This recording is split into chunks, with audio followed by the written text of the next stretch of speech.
মাগুরায় ধর্ষণের শিকার শিশুর অবস্থা সংকটাপন্ন, উন্নত চিকিৎসার জন্য সিএমএইচে স্থানান্তর, পরিবারের মামলায় 4 জন গ্রেফতার।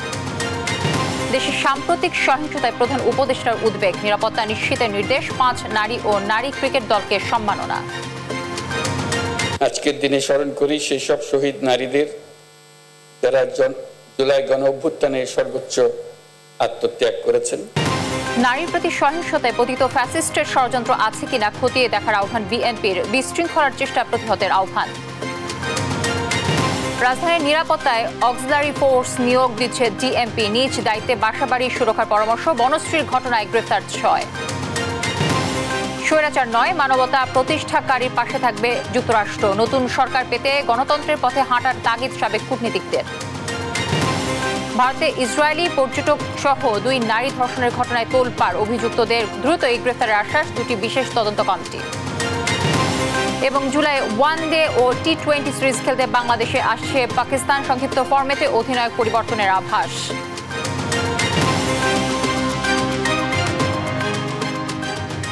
দর্শক, আমন্ত্রণ সংবাদ সন্ধ্যায়। শুনছিলেন শিরোনামগুলো, আপনাদের সঙ্গে রয়েছে আমি তানজিয়া যুথি। মাগুরায় ধর্ষণের শিকার 8 বছরের শিশুর শারীরিক অবস্থা অতি সংকটাপন্ন, এখনো জ্ঞান ফেরেনি বলে জানিয়েছেন চিকিৎসকরা। উন্নত চিকিৎসার জন্য তাকে ঢাকা সিএমএইচে নেওয়া হয়েছে। এদিকে ধর্ষণের ঘটনায় শিশুটির বোনের স্বামী, শ্বশুর, শাশুড়ি ও ভাসুরকে আসামি করে মামলা করেছে ভুক্তভোগী পরিবারটি। ইতিমধ্যে তাদের গ্রেফতার করেছে পুলিশ। অন্যদিকে মেয়েটির পরিবারকে সার্বিক সহায়তার আশ্বাস দিয়েছেন বিএনপির ভারপ্রাপ্ত চেয়ারম্যান তারেক রহমান। আলিমুজ্জামান সাফওয়ানের রিপোর্টে বিস্তারিত থাকছে। বোনের বাড়িতে বেড়াতে বোনের শ্বশুরের পৈশাচিকতার শিকার শিশুটি এখন মৃত্যুর সঙ্গে পাঞ্জা লড়ছে। শরীরের বিভিন্ন স্থানে ক্ষত নিয়ে যন্ত্রণায় কাতরাচ্ছে হাসপাতালের বিছানায়। শিশুটির মায়ের অভিযোগ, পাশবিক নির্যাতনে জড়িত বড় মেয়ে শ্বশুর হিটু শেখ, শাশুড়ি জায়দা খাতুন, মেয়ে জামাই সজীব ও ভাসুর রাতুল শেখ। শনিবার তাদের বিরুদ্ধে মামলা করা হয় মাগুরা সদর থানায়। আমার মনে যে শাস্তি দিয়ে এই জঘন্য কাজ করেছে, এই শাস্তির বিচার চাই। আমার কথা যে তাকে একবারে ফাঁসি দিয়ে দিক, যাতে আর কোনো মা বোনের দিকে এরকম চোখ তুলে না থাকে। অতটুক বাচ্চা যে কিভাবে এরকম অত্যাচার করেছে হয়তো আপনারা দেখতেছেন, কিন্তু পুরোটা তো দেখেন নেই যে তার কত বিক্ষত যে কতগুলো ব্লেডে আঘাত করেছে। এদিন নির্যাতিত শিশুর মায়ের সঙ্গে ফোনে কথা বলেন বিএনপির ভারপ্রাপ্ত চেয়ারম্যান তারেক রহমান। পরিবারটিকে সব ধরনের সহায়তার আশ্বাস দেন তিনি। চিকিৎসার জন্য যেসব ব্যবস্থা নেওয়া সম্ভব সেই সব ব্যবস্থাগুলো আমরা চেষ্টা করব। উন্নত চিকিৎসার জন্য শিশুটিকে ঢাকা মেডিকেল থেকে নেওয়া হয়েছে ঢাকা সিএমএইচে। ঢাকা মেডিকেলের পরিচালক জানান শিশুর অবস্থা সংকটাপন্ন। বাচ্চাটার পরিস্থিতি এখন আসলে একটু খারাপের দিকেই, তাকে ভেন্টিলেটরে রাখা হয়েছে। তার পরিস্থিতি অবনতি হয়, তাকে আমরা গতকাল রাত 9টার দিকে ভেন্টিলেটরে রেখেছি। সে যে স্টেজে চলে গেছে, মানে আমরা আসলে স্পেসিফিক্যালি এখন বলতে পারছি না। আমি ডাক্তারদের সাথে কথা বলেছি এই ব্যাপারে, ওনারা খুব বেশি আশাবাদী না। দুপুরে তার চিকিৎসার খোঁজখবর নিতে আসেন মহিলা ও শিশু বিষয়ক উপদেষ্টা শারমিনেস মুর্শিদ। অপরাধীদের কঠোর সাজা নিশ্চিতের আশ্বাস দেন তিনি। এই কেসটা is a clear cut case. এখানে এভিডেন্স আছে, ঘটনার প্রমাণ আছে, এবং এটাকে কিছুতেই আমরা হাতছাড়া হতে দেব না। এবং প্রথম কথা হচ্ছে যে আইনের আওতায় আনতে হবে এবং তাদেরকে অ্যারেস্ট করা হয়েছে, কোনোভাবেই যেন তারা ছাড়া না পায়, সেটা আমিও নজরদারি রাখবো, আপনাদেরকেও বলবো নজরদারি রাখতে। এদিকে মামলার পর হেফাজতে থাকা 4 জনকে গ্রেফতার দেখিয়েছে পুলিশ। শনিবার অভিযুক্তদের বাড়িতে জড়ো হয়ে বিক্ষোভ করেছে স্থানীয়রা। আলিমুজ্জামান সাফওয়ান, দেশ টিভি, ঢাকা। পটুয়াখালীর কলাপাড়ায় মাদ্রাসা পড়ুয়া এক শিশুকে ধর্ষণ চেষ্টার অভিযোগে এনসান মৃধা নামের এক বৃদ্ধকে গ্রেফতার করেছে পুলিশ। শনিবার দুপুরে উপজেলার ধানখালী ইউনিয়নের পশ্চিম লোন্দা গ্রামের নিজ বাড়ি থেকে তাকে গ্রেফতার করা হয়। এর আগে সকালে ওই কন্যা শিশুর মা বাদী হয়ে কলাপাড়া থানায় একটি ধর্ষণ চেষ্টার মামলা করেন। এজাহারে বলা হয়, গেল বুধবার শিশুটি খাবার খেতে এনসান মৃধার বাড়িতে যায়। এনসান তাকে বেশি বড়ই দেওয়ার কথা বলে ধর্ষণের চেষ্টা চালায়।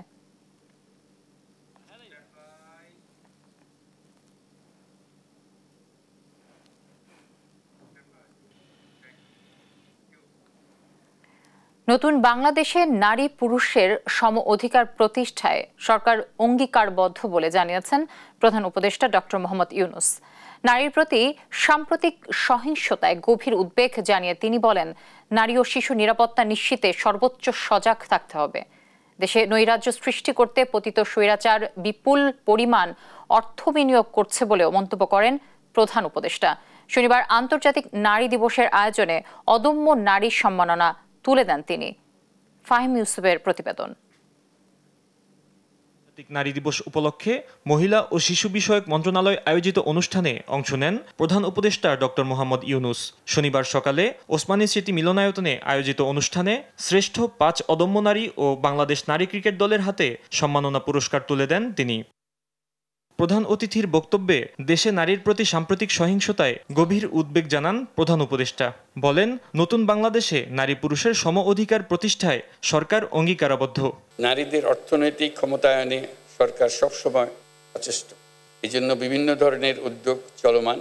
ফ্যাসিবাদী শক্তির প্রাণঘাতী অস্ত্রের সামনে হিমালয়ের মতো দাঁড়ানো নারীদের শ্রদ্ধা জানিয়ে তিনি বলেন, সমাজে নারীকে খাটো করে দেখার দৃষ্টিভঙ্গি পাল্টাতে হবে। জুলাই গণঅভ্যুত্থানে বাংলাদেশের ছাত্র শ্রমিক জনতা মিলে যে অসাধ্য সাধন করেছে, তার সম্মুখ সারির ভূমিকায় ছিল এদেশের নারীরা। ফ্যাসিবাদী শক্তির প্রাণঘাতী অস্ত্রের সামনে হিমালয়ের মতো দাঁড়িয়েছিল আমাদের মেয়েরা। আজকের দিনে স্মরণ করি সেই সব শহীদ নারীদের যারা জুলাই গণঅভ্যুত্থানে সর্বোচ্চ আত্মত্যাগ করেছেন। দেশে নৈরাজ্য সৃষ্টি করতে পতিত স্বৈরাচার বিপুল পরিমাণ অর্থ বিনিয়োগ করছে বলেও মন্তব্য করেন প্রধান উপদেষ্টা। পতিত স্বৈরাচার দেশে নৈরাজ্য সৃষ্টি করতে বিপুল পরিমাণ অর্থ বিনিয়োগ করে যাচ্ছে। আমাদেরকে এখন ততটাই সতর্ক থাকতে হবে যেন আমরা যুদ্ধের মতো পরিস্থিতিতে আছি। নারী ও শিশুদের নিরাপত্তা রক্ষায় সর্বোচ্চ সজাগ থাকুন। নিপীড়নের বিরুদ্ধে সামাজিক ঐক্য গড়ে তুলুন। নারীর প্রতি সহিংসতা রোধে হটলাইন সুবিধা নেয়ার পরামর্শ দেন তিনি। এ সময় নারী বিষয়ক সংস্কার কমিশনের সুপারিশ বাস্তবায়নের কথা জানান প্রধান উপদেষ্টা। অনেক সময় নারীরা নির্যাতনের শিকার হলেও তারা বুঝতে পারেন না কোথায় অভিযোগ জানাবেন। নারীরা যেন তাদের অভিযোগ জানাতে পারেন সেজন্য হটলাইন চালু করা হয়েছে। ফাহিম ইউসুফ, দেশ টিভি, ঢাকা। ধর্মকে ব্যবহার করে নারীদের হেনস্থা করলে কঠোর হাতে দমন করা হবে বলে হুঁশিয়ারি দিয়েছেন এলজিআরডি উপদেষ্টা আসিফ মাহমুদ সজীব ভূঁইয়া। শনিবার সকালে রাজধানীর আগারগাঁওয়ে এলজিইডি ভবনে নারী দিবস উপলক্ষে আয়োজিত আত্মনির্ভরশীল নারী সম্মাননা প্রদান অনুষ্ঠানে কথা বলেন তিনি। সাম্প্রতিক ধর্ষণের ঘটনায় উদ্বেগ জানিয়ে তিনি বলেন, ধর্ষকদের বিচার ও দৃষ্টান্তমূলক শাস্তি নিশ্চিত করবে সরকার, কাউকে ছাড় দেওয়া হবে না।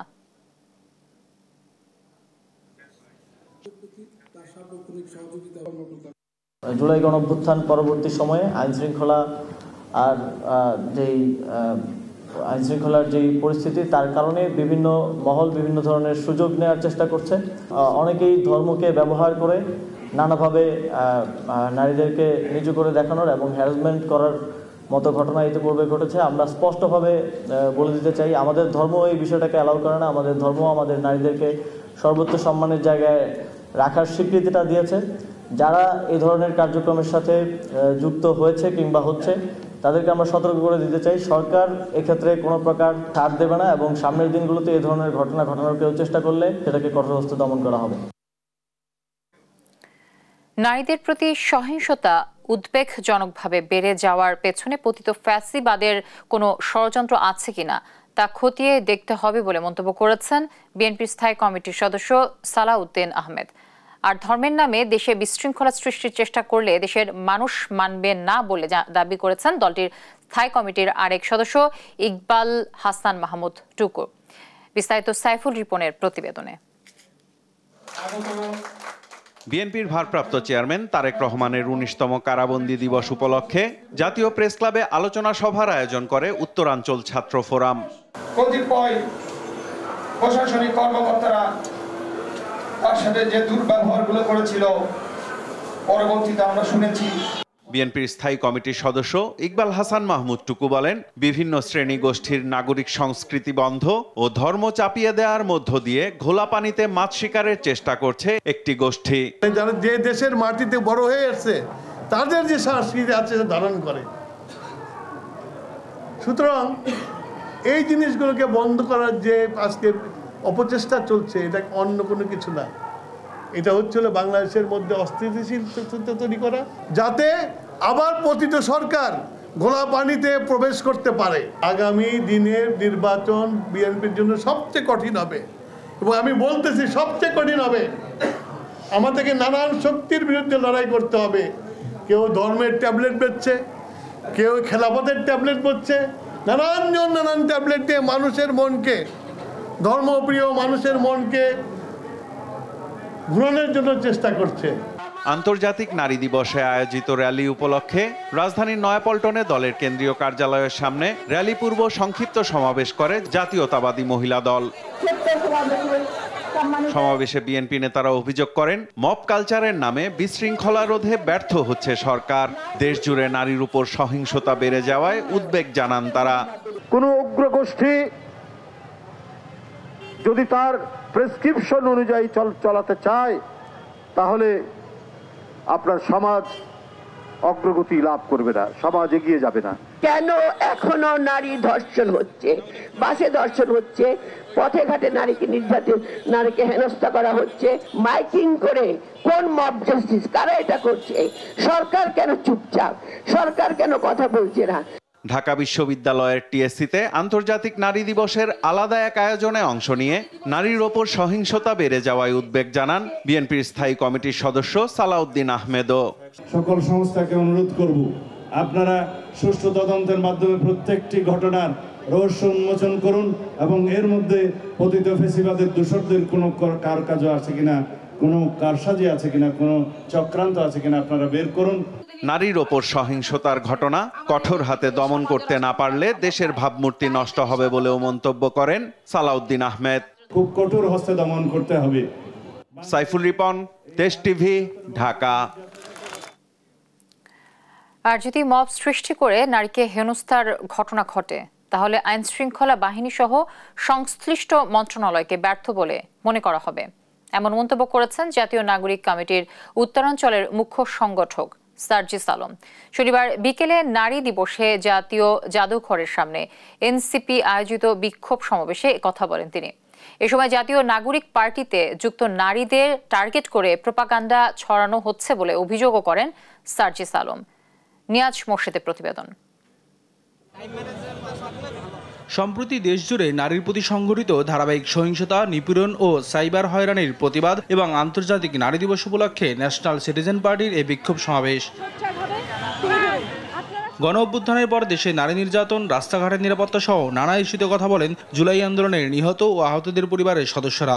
এই আন্দোলনে আমাদের হাজবেন্ডরা নিহত হয়েছে, তারা এই দুনিয়া থেকে যাওয়ার পরে আমরা প্রতিনিহত, প্রতি পদে প্রতি জায়গায় আমরা হেনস্থা হচ্ছি। আমাদের মনে করেন স্বামী মারা গেছে বলে সবাই আমরা খেলা করে, কেন এটা উত্তর দিতে পারবেন? পারবেন না। যারা নিম্ন শ্রেণীর মধ্যবিত্ত আছে, যারা বস্তিতে বসবাস করে, তাদেরকে বুঝাতে হবে যে আমরা নারী, আমাদেরও অধিকার আছে। বক্তাদের দাবি, নতুন আইন করে বিচার ব্যবস্থা এমনভাবে ঢেলে সাজাতে হবে যাতে আর কোনো নারী নির্যাতিত হবে না। এই সরকারের শুধুমাত্র গ্রেফতার নয়, হাইকোর্টের মাধ্যমে সর্বোচ্চ বিচার নিশ্চিত করে বিচার প্রদান করাটা জনগণের সামনে দেখানো দরকার। রাষ্ট্রীয় কাঠামোর জায়গা থেকে আমাদেরকে সজাগ এবং সচেষ্ট থাকতে হবে যাতে এই কাঠামো আমাদের সাথে প্রতারণামূলক আর কোনো আচরণ করতে না পারে। আর ব্যর্থতা এড়াতে মব সৃষ্টি করে নারী নির্যাতন বন্ধে স্বরাষ্ট্র মন্ত্রণালয়কে কার্যকর পদক্ষেপ নেওয়ার আহ্বান জানান এনসিপির উত্তরাঞ্চলের মুখ্য সংগঠক সার্জিস আলম। কেউ যদি কোনো ধরনের মব কালচারকে ব্যবহার করে বিন্দুমাত্র আমাদের দলের দিকে দৃষ্টি দেওয়ার চেষ্টা করে, কিংবা তাদের সিকিউরিটি বিঘ্নিত করার চেষ্টা করে, তাহলে আমাদের এই আইন শৃঙ্খলা রক্ষাকারী বাহিনী এবং সংশ্লিষ্ট মন্ত্রণালয়গুলো ব্যর্থ বলে প্রমাণিত হবে। কেউ যাতে ব্যক্তিগত বিশ্বাস অন্যের উপর চাপিয়ে দিতে না পারে সেদিকে আইন শৃঙ্খলা বাহিনীকে সজাগ থাকারও আহ্বান জানান সার্জিস আলম। নিয়াজ মোর্শেদ, দেশ টিভি, ঢাকা। রাজধানীর বনশ্রীতে স্বর্ণ ব্যবসায়ীকে গুলি করে ছিনতাইয়ের ঘটনায় 6 জনকে গ্রেফতার করেছে ঢাকা মহানগর গোয়েন্দা পুলিশ। উদ্ধার হয়েছে লুণ্ঠিত স্বর্ণালংকার, স্বর্ণ বিক্রির টাকা ও ছিনতাইয়ে ব্যবহৃত অবৈধ অস্ত্র। ছোটখাটো অপরাধ ঘটলেও আইনশৃঙ্খলা নিয়ন্ত্রণে আছে দাবি করে ডিএমপি কমিশনার বলেন, নিরাপত্তা কাজে অক্সিলারি ফোর্স হিসেবে বেসরকারি নিরাপত্তা কর্মীদের যুক্ত করা হচ্ছে। ঈদের সময় নিজ দায়িত্বে বাসাবাড়ির নিরাপত্তা নিশ্চিতে পরামর্শও দেন ডিএমপি কমিশনার। আলিমুজ্জামান সাফওয়ানের রিপোর্ট। 23 ফেব্রুয়ারি রাত 10টা রাজধানীর বনশ্রী এলাকায় ব্যবসা প্রতিষ্ঠান বন্ধ করে বাড়ি ফিরছিলেন স্বর্ণ ব্যবসায়ী আনোয়ার হোসেন। বাড়ির সামনে পৌঁছালে তাকে গুলি করে 200 ভরি স্বর্ণালংকার ও নগদ টাকা ছিনিয়ে নেয় দুর্বৃত্তরা। পরে ঘটনার ভিডিও ফুটেজ সামাজিক যোগাযোগ মাধ্যমে ভাইরাল হলে তৎপর হয়ে ওঠে আইন শৃঙ্খলা রক্ষাকারী বাহিনী। চাঞ্চল্যকর এই ঘটনায় 6 পেশাদার ডাকাতকে গ্রেফতার করেছে পুলিশ। শনিবার দুপুরে ডিএমপি মিডিয়া সেন্টারে এক ব্রিফিংয়ে ডিএমপি কমিশনার জানান, 2 রাউন্ড গুলিসহ অস্ত্র, স্বর্ণালংকার ও নগদ টাকা, মোটরসাইকেল উদ্ধার করা হয়েছে। এই ঘটনায় 7 জন জড়িত ছিল, তার মধ্যে আমরা 6 জনকে গ্রেফতার করতে সক্ষম হই এবং ঘটনায় ব্যবহৃত অস্ত্রটিও আমরা উদ্ধার করি, 2 রাউন্ড গুলিসহ, সাথে স্বর্ণ, বিকৃত স্বর্ণের মূল্যবান 2,44,000 টাকা এবং একটি ব্যবহৃত মোটরসাইকেল উদ্ধার করি। তার দাবি, ছিনতাইয়ের মতো কিছু স্ট্রিট ক্রাইম ছাড়া রাজধানীর আইন শৃঙ্খলা পরিস্থিতি নিয়ন্ত্রণে আছে। ঢাকা মহানগরীতে বড় ধরনের অপরাধ, খুন, ডাকাতি, এই ধরনের অপরাধের সংখ্যা খুবই কম। ইদানিং কিছু স্ট্রিট পেটি নেচার অপরাধ হয়। ঈদের সময় নিজ দায়িত্বে বাসাবাড়ির নিরাপত্তা নিশ্চিতের পরামর্শ দেন ডিএমপি কমিশনার। সেই সঙ্গে আবাসিক এলাকা ও শপিং মলের নিরাপত্তায় অক্সিলারি ফোর্স হিসেবে বেসরকারি নিরাপত্তা কর্মীদের যুক্ত করার কথাও বলেন তিনি। ঢাকাবাসী অনেকেই গ্রামে তাদের নিকটজনদের সাথে ঈদ উদযাপনের জন্য চলে যাবে। আপনাদেরকে অনুরোধ করতে চাই, দয়া করে আপনারা যখন বাড়ি যাবেন তখন আপনার বাড়ি, ফ্ল্যাট, দোকান, ব্যবসা প্রতিষ্ঠান, এটি একটি নিরাপত্তা ব্যবস্থা নিজ দায়িত্বে করে যাবেন। আমার মেট্রোপলিটন পুলিশের আইন বলে তাদেরকে অক্সিলারি পুলিশ ফোর্স হিসাবে নিরাপত্তা, যারা ট্রাফিক নিরাপত্তার লোকেরা আছে ওনাদেরকে আমি নিয়োগ দিচ্ছি। অভিযান পরিচালনার নামে কেউ মব তৈরির চেষ্টা করলে কঠোর ব্যবস্থা নেওয়ার হুঁশিয়ারি দেন ডিএমপি কমিশনার। আলিমুজ্জামান সাফওয়ান, দেশ টিভি, ঢাকা। বিগত সময় বাংলাদেশে গণতন্ত্র ছিল না, তাই নতুন সরকার পেতে গণতন্ত্রের পথে হাঁটতে হবে বলে মন্তব্য করেছেন সাবেক মার্কিন রাষ্ট্রদূত উইলিয়াম বি মালাম। আর বাংলাদেশে মানবাধিকার পুনরুদ্ধারে যারা কাজ করছে, যুক্তরাষ্ট্র তাদের পাশে থাকবে বলে জানান আরেক সাবেক কূটনীতিক জন এফ ড্যানিলোভিচ। যা কিছুই হোক না কেন বাংলাদেশের সঙ্গে যুক্তরাষ্ট্রের সম্পর্ক ইতিবাচকই থাকবে বলে আশাবাদী তিনি। কায়াস রাহাতের রিপোর্ট, জানাচ্ছেন আলী আক্কাস আকাশ। শনিবার সকালে রাজধানীর Bangladesh institute of international and strategic studies BIISS মিলনায়তনে নতুন ভোরের পথে ঢাকা গণঅভ্যুত্থানের পরবর্তী বাংলাদেশ যুক্তরাষ্ট্র সম্পর্কের নতুন গতিপথ নিয়ে এক সংলাপ অনুষ্ঠিত হয়। এতে বাংলাদেশ যুক্তরাষ্ট্র সম্পর্কের পরিবর্তনশীল গতিপথ, কূটনীতি, শাসন ব্যবস্থা, নিরাপত্তা, সহযোগিতা এবং ইন্দো প্যাসিফিক অঞ্চলে ভূ রাজনীতি নিয়ে কথা বলেন বাংলাদেশে নিযুক্ত যুক্তরাষ্ট্রের সাবেক রাষ্ট্রদূত উইলিয়াম বি মাইলাম এবং দেশটির সাবেক কূটনীতিক জন এফ ড্যানিলোভিচ। বাংলাদেশের বিগত সরকারের ব্যর্থতার কারণ তুলে ধরেন উইলিয়াম বি মাইলাম। বলেন, বর্তমান সরকার প্রধান গণতন্ত্রের পথেই হাঁটছেন, সংস্কারের বিষয়ে তিনি একাই যথেষ্ট। I could see what she was doing. She was slowly taking democracy away. And, you know, it got to the point where there were no elections, really. An election was called, but it never really happened. And the only way it could have been stopped, I think, peacefully, is for the government to have been voted out, and that's up to the people who vote. ভারতকে বাংলাদেশের সঙ্গে বর্তমান বাস্তবতা মেনেই সম্পর্ক বজায় রাখতে হবে বলে মন্তব্য করেন John F Danilovich. All of this disinformation that's being spread about Bangladesh and that's being spread about those who advocate for democracy and human rights says more about the people telling the lies than it says about those of us here in this room who want to help Bangladesh build a better future. বাংলাদেশের গণতন্ত্র ও মানবাধিকার নিয়ে যুক্তরাষ্ট্র চিন্তিত উল্লেখ করে Danilovich বলেন, যে কোনো পরিস্থিতিতে দুদেশের সম্পর্ক ইতিবাচক থাকবে। আলী আক্কাস আকাশ, দেশ টিভি, ঢাকা। আইনশৃঙ্খলা বিঘ্নকারী অপরাধের মামলায় বৈষম্য বিরোধী ছাত্র আন্দোলনের কলাবাগান থানার আহ্বায়ক সালমান সহ 7 জনকে গ্রেফতার দেখিয়েছে আদালত। দুপুরে অভিযুক্ত 14 জনকে আদালতে হাজির করা হয়। আসামি পক্ষ থেকে জামিন চাওয়া হয়। শুনানি শেষে তা নামঞ্জুর করে আহ্বায়ক সালমান সহ 7 জনকে গ্রেফতার দেখিয়ে কারাগারে প্রেরণ করা হয়। বাকি 7 কিশোরকে কিশোর উন্নয়ন কেন্দ্রে পাঠিয়েছেন আদালত।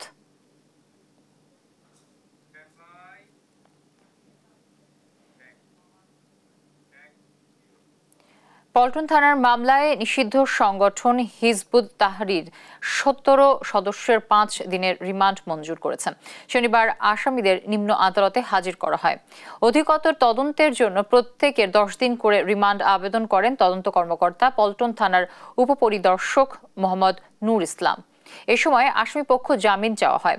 উভয় পক্ষের শুনানি শেষে তদন্তের আবেদনের প্রেক্ষিতে প্রত্যেকের 5 দিন করে রিমান্ড মঞ্জুর করে কারাগারে পাঠায় ঢাকা মেট্রোপলিটন ম্যাজিস্ট্রেট মাসুমা রহমানের আদালত।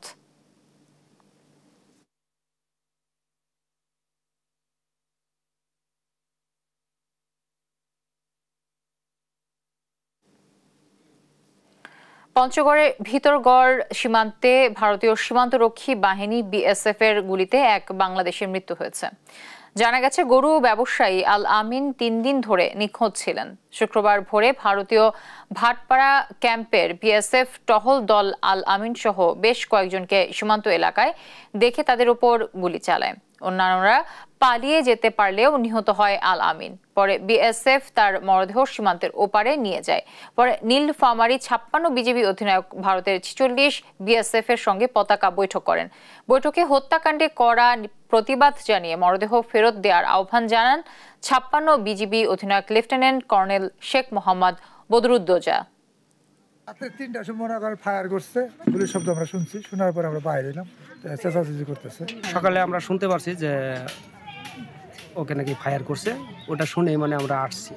আতঙ্কের একটু আছে, আমরা ঘুমাইতে পারি না। জামালপুরে আলাদা 2টি সড়ক দুর্ঘটনায় 2 জন নিহত হয়েছেন। গুরুতর আহত হয়েছেন আরও 4 জন। শনিবার ভোর 5:30টায় জামালপুর ময়মনসিংহ আঞ্চলিক মহাসড়কের ছনকান্দা এলাকায় এসব দুর্ঘটনা ঘটে। ফায়ার সার্ভিস জানায়, মহাসড়কের পাশে নিজের ট্রাক পরিষ্কার করছিলেন চালক। এ সময় নান্দিনাগামী একটি ট্রাক থেমে থাকা ট্রাকটিকে ধাক্কা দেয়। এতে ঘটনাস্থলেই চালক নিহত হন। আহত হন ধাক্কা দেয়া ট্রাকের চালক সহ 3 জন। দুর্ঘটনার পর সড়কে যান চলাচল বন্ধ হয়ে যায়। আটকা পড়ে বেশ কিছু যানবাহন। এদিকে জামালপুর থেকে ময়মনসিংহগামী একটি মোটরসাইকেল যানজটে আটকা পড়া পাথরবাহী ট্রাকে আঘাত করলে ঘটনাস্থলেই বাইক চালক নিহত এবং আরোহী গুরুতর আহত হন।